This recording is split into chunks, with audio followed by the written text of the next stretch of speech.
Hi മക്കളെ, construction of quadrilaterals അല്ലെങ്കിൽ നമ്മുടെ ചതുർഭുജങ്ങളുടെ നിർമ്മിതി. നമുക്ക് റോംബസ് വരയ്ക്കാനുണ്ടായിരുന്നു അല്ലേ? രണ്ട് തരത്തിലാണ് നമ്മൾ സമഭുജ സാമാന്തരികം വരച്ചിട്ടുണ്ടായിരുന്നത്. അപ്പോൾ ഏതൊക്കെ തരമായിരുന്നു അത്? ഒന്ന്, നമുക്ക് രണ്ട് വികർണങ്ങൾ തരുന്ന കേസ്, രണ്ട് ഡയഗണൽസ് തന്നു കഴിഞ്ഞാൽ എങ്ങനെയാണ് റോംബസ് വരയ്ക്കുന്നത്. അതല്ലെങ്കിൽ ഒരു വശവും ഒരു കോണും തന്നു കഴിഞ്ഞാൽ, ഒരു സൈഡും ഒരു ആംഗിളും തന്നു കഴിഞ്ഞാൽ എങ്ങനെയാണ് റോംബസ് വരയ്ക്കുന്നത്. ഈ രണ്ട് പോസിബിലിറ്റീസ് ആണ് നമുക്കൊരു റോംബസ് വരയ്ക്കാനുള്ളത്. അപ്പോൾ ഒരു എക്സാമിന് പോകുമ്പോൾ നിങ്ങളോട് കൃത്യമായിട്ട് ഈ ഒരു റോംബസ് വരയ്ക്കൂ എന്ന് ആയിക്കോളണം നിങ്ങളെ ചോദിക്കുക. ചിലപ്പോൾ എന്താ ഒരു ഫിഗർ തരും, എന്നിട്ട് അത് നോക്കിയിട്ട് നിങ്ങളോട് ഫിഗർ നോക്കി വരയ്ക്കാനായിരിക്കും പറയാം. അപ്പോൾ അതിനകത്ത് ചിലപ്പോൾ കുറേ റോംബസ് ഉണ്ടാവും. ഓക്കെ, അപ്പോൾ ഒരു റോംബസ് എങ്ങനെയാണെന്ന് വരയ്ക്കാൻ അറിഞ്ഞാലല്ലേ നമുക്ക് കുറേ റോംബസ് വരയ്ക്കാൻ പറ്റും അല്ലേ? അപ്പം ഏത് തരത്തിൽ ക്വസ്റ്റ്യൻ വന്നാലും നമുക്ക് റോംബസ് അല്ലെങ്കിൽ സമഭുജ സാമാന്തരികം എങ്ങനെയാണ് വരയ്ക്കാൻ പറ്റുക എന്നുള്ളതാണ് നമ്മൾ നോക്കാൻ പോകുന്നത്. അപ്പോൾ നോക്കിയേ, രണ്ട് വികരണം തന്നു. ഒരു റോംബസിലെ രണ്ട് വികരണങ്ങൾ എന്ന് പറഞ്ഞാൽ ഇങ്ങനെയും ഇങ്ങനെയും വരുന്ന വികരണങ്ങൾ. ഇത് രണ്ടും തന്നു കഴിഞ്ഞാൽ നമ്മൾ എങ്ങനെയാണ് മൊത്തത്തിലുള്ള ഈ ഫിഗർ വരച്ചെടുക്കുക എന്നുള്ളതാണ്. സോ ABCD ആണ് നമ്മുടെ വികരണം, നമ്മുടെ റോംബസ് എന്നുണ്ടെങ്കിൽ വികരണം AC നമുക്ക് തന്നത് 4 സെന്റിമീറ്റർ ആണ്, BD നമുക്ക് തന്നത് 5 സെന്റിമീറ്റർ ആണ്. ഓക്കെ, ഇനി ഈ വികരണങ്ങൾ വെച്ചിട്ട് നമ്മൾ എങ്ങനെയാണ് റോംബസ് വരയ്ക്കുക? വികരണം നമുക്കറിയാം, വികരണം റോംബസിന്റെ വികരണം പെർപെൻഡിക്കുലർ ബൈസെക്ടർ ആണ്, ലംബ സമഭാജികളാണ് അല്ലേ? ആ ഒരു കൺസെപ്റ്റ് വെച്ചിട്ടാണ് നമ്മൾ ചെയ്യാൻ പോകുന്നത്. അപ്പോൾ റെഡി, നമ്മൾ ആദ്യം എന്ത് ചെയ്യാം? നമ്മൾ സ്കെയിലൊക്കെ എടുത്ത് ഒരു ഇത് വരയ്ക്കാം. ഏത് വരയ്ക്കണ്ടേ? ഒരു വികരണം വരയ്ക്കാം. 4 സെന്റിമീറ്റർ വേണമെങ്കിൽ വരയ്ക്കാം, 5 സെന്റിമീറ്റർ വേണമെങ്കിൽ വരയ്ക്കാം, നിങ്ങളുടെ ഇഷ്ടമാണ്. അപ്പോൾ ഞാനിവിടെ 4 സെന്റിമീറ്റർ ഉള്ള ഒരു വികരണം വരച്ചു. ഓക്കെ, ഇനി ഞാൻ വരയ്ക്കുന്നത് 5 സെന്റിമീറ്റർ ഉള്ള വികരണം. അത് ഇതിനോട് എന്തായിരിക്കണം? ലംബ സമഭാജിയായിരിക്കണം. നമ്മൾ എങ്ങനെയാണ് ഒരു ലൈൻ്റെ പെർപെൻഡിക്കുലർ ബൈസെക്ടർ വരയ്ക്കുക? നമ്മൾ എന്ത് ചെയ്യുന്നു? നമ്മൾ കോമ്പസ് എടുത്തിട്ട് ഇത് ഇവിടെ പ്ലേസ് ചെയ്യുന്നു അല്ലേ? ഒരറ്റത്ത് പ്ലേസ് ചെയ്യും, ഒരു ലൈൻ്റെ അറ്റത്ത് പ്ലേസ് ചെയ്തിട്ട് മോർ ദാൻ ഹാഫ് എടുക്കുക. അതായത് ഈ വരയുടെ നീളത്തിൻ്റെ പകുതിയേക്കാൾ കൂടുതൽ നമ്മൾ കോമ്പസിൽ മാർക്ക് ചെയ്യാം. എന്നിട്ട് എന്ത് ചെയ്യുന്നു? എന്നിട്ട് മേലേക്ക് ഒരു ആർക്ക് ഇവിടെ ഇങ്ങനെ വരയ്ക്കുക. ഇവിടെ ഒരു ആർക്ക് കൊടുക്കുക, പിന്നെ താഴേക്ക് ഇവിടെ ഒരു ആർക്ക് വരയ്ക്കാം, ഇവിടെ ഒരു ആർക്ക് വരയ്ക്കാം. ഓക്കെ, ഇനി എന്താ ചെയ്യണ്ടേ? ഇനി നമുക്ക് ഈ സാധനത്തിനെ ഇങ്ങനെ മാറ്റാം. ഇങ്ങോട്ട് കൊണ്ടുവരിക,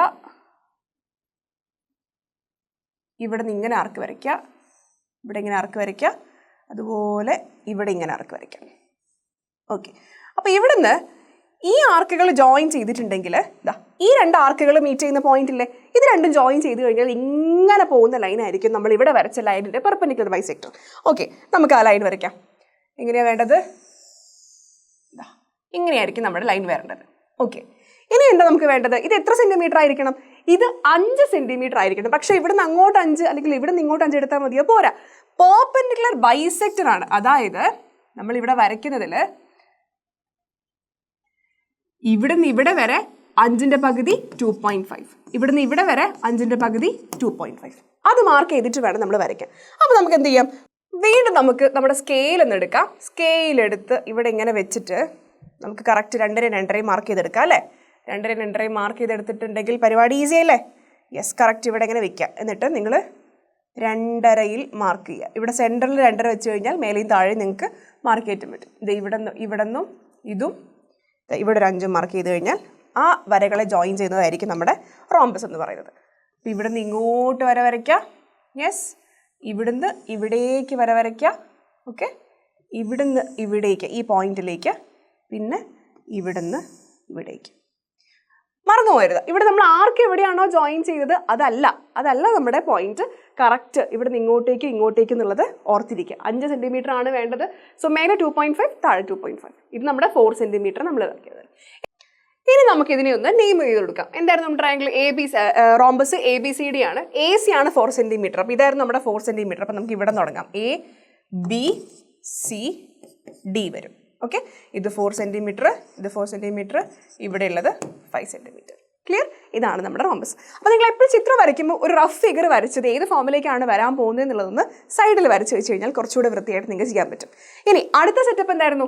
rhombus with side 5 centimetre and angle 30 degree. അപ്പോൾ ഒരു സൈഡ് 5 സെന്റിമീറ്ററും ഒരു സൈഡ് 5 സെന്റിമീറ്റർ ആണെങ്കിൽ ബാക്കി സൈഡൊക്കെ എന്ത് തന്നെയായിരിക്കും? 5 സെന്റിമീറ്റർ ആണ്. കാരണം റോംബസിൻ്റെ എല്ലാ വശങ്ങളും തുല്യമാണ്. ഒരു ആംഗിൾ 30 ഡിഗ്രി ആണെങ്കിലുള്ള കേസാണ് ഇവിടെ ഉള്ളത്. അപ്പോൾ നോക്കി നമ്മുടെ എങ്ങനെ വരും? നമുക്ക് ഇവിടെ ഒരെണ്ണം 30 ഡിഗ്രി വരും, എല്ലാ സൈഡും 5 സെന്റിമീറ്റർ വീതം വരും അല്ലേ? അപ്പോൾ നമ്മൾ ആദ്യം ചെയ്യേണ്ടത് 5 സെന്റിമീറ്റർ സ്കെയിൽ എടുത്തിട്ട് 5 സെന്റിമീറ്റർ ഉള്ള ഇത് വരയ്ക്കാം. 5 സെന്റിമീറ്റർ ഉള്ള ഒരു സൈഡ് വരയ്ക്കാം. ഓക്കെ, 5 സെൻറ്റിമീറ്റർ ഉള്ള ഒരു സൈഡ് വരയ്ക്കുന്നു. ഓക്കെ, ഇനി നമുക്ക് ഒരു 30 ഡിഗ്രി കോൺ ഇവിടെ മാർക്ക് ചെയ്യാം. എന്തിനാ കോൺ മാർക്ക് ചെയ്യണമെങ്കിൽ നമ്മൾ നോർമലി പ്രൊട്രാക്ടർ എടുക്കും അല്ലേ? പ്രൊട്രാക്ടർ എടുത്തതാ ഇവിടെ ഇങ്ങനെ സെൻറ്ററിൽ വെക്കുക. സെൻറ്ററിൽ വെച്ചിട്ട് നിങ്ങൾ 30 ഡിഗ്രി മാർക്ക് ചെയ്യണം. Okay, 30 degree. Yes, okay.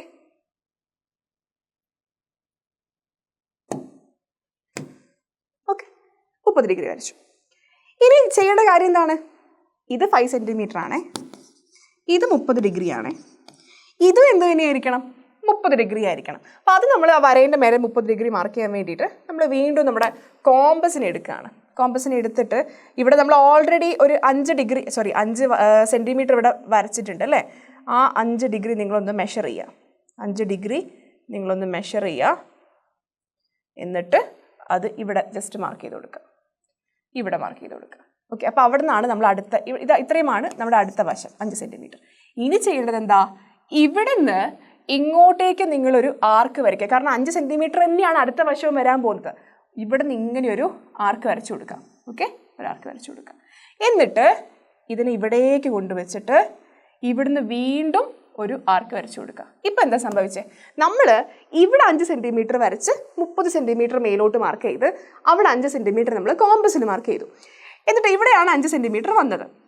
ഇനി ഇവിടുന്ന് ഇങ്ങോട്ട് തുടങ്ങുന്ന വശവും ഇവിടുന്ന് ഇങ്ങോട്ടുള്ള വശവും 5 സെൻറ്റിമീറ്റർ ആയതുകൊണ്ട് കോമ്പസ് മാറ്റാതെ അതേ അളവ് നമ്മൾ മാർക്ക് ചെയ്തു. ഓക്കെ, ഇനി ഇത് യോജിപ്പിച്ച് കഴിഞ്ഞാൽ നമുക്ക് നമ്മുടെ റോംബസ് ആയി. ക്ലിയർ? ഇതാണ് നമ്മുടെ വശം 5 സെൻറ്റിമീറ്റർ ഉള്ള വശം 5 സെൻറ്റിമീറ്റർ ഉള്ള. അപ്പോൾ ഇതാണ് നമ്മുടെ വശം 5 സെൻറ്റിമീറ്ററും ഒരു കോൺ 30 ഡിഗ്രി ആയിട്ടുള്ള റോംബസ് അല്ലെങ്കിൽ സമഭുജ സാമാന്തരികം. ഈ വര എങ്ങനെയോ വന്നു പോയത് കേട്ടോ, ഈ യെല്ലോ വര വേണ്ട. ഓക്കെ, സോ നമ്മുടെ ABCD എന്ന് പറഞ്ഞ് നിങ്ങൾക്ക് ലേബിൾ ചെയ്യാം. ഓക്കെ, ഇവിടെ നിന്ന് എവിടെന്നെങ്കിലും നിങ്ങൾക്ക് ജസ്റ്റ് ഒന്ന് ലേബൽ കൂടെ കൊടുക്കാം. ABCD. ക്ലിയർ? ശ്രദ്ധിച്ച് വരയ്ക്കുക. പിന്നെ ശ്രദ്ധിക്കുക, നിങ്ങൾ പെൻസിൽ വെച്ച് തന്നെ വരയ്ക്കുക, പെന്ന് വെച്ച് വരയ്ക്കരുത്. പിന്നെ പെൻസിൽ വെച്ച് നിങ്ങൾ ആദ്യം ഒന്ന് ലൈറ്റായിട്ട് വരച്ച് ഉറപ്പിക്കുക. കാരണം നല്ല ഡാർക്കായിട്ടൊക്കെ വരച്ച് പിന്നെ മായ്ച്ച് പേപ്പർ കീറി ഡാർക്ക് അങ്ങനെ നിൽക്കണ്ട. ലൈറ്റായിട്ട് വരച്ച് നിങ്ങളൊന്ന് വൃത്തിക്ക് ചെയ്ത് കൊടുക്കുക കേട്ടോ. അപ്പോൾ ഫിഗർ നിങ്ങൾ വരയ്ക്കുമ്പോൾ ഞാൻ പറഞ്ഞ പോലെ റഫ് ഫിഗർ സൈഡിലൊന്ന് വരച്ച് വെച്ചിട്ട് മെയിൻ ഫിഗറിലേക്ക് പോരാം. ഓക്കെ, സോ മക്കളെ കൺസ്ട്രക്ഷൻ എളുപ്പമാണ്. റോംബസ് നമ്മൾ ഈ 2 മെത്തേഡിൽ നിന്ന് ഏത് തരത്തിലുള്ള റോംബസ് നമുക്ക് വരയ്ക്കാൻ സാധിക്കും.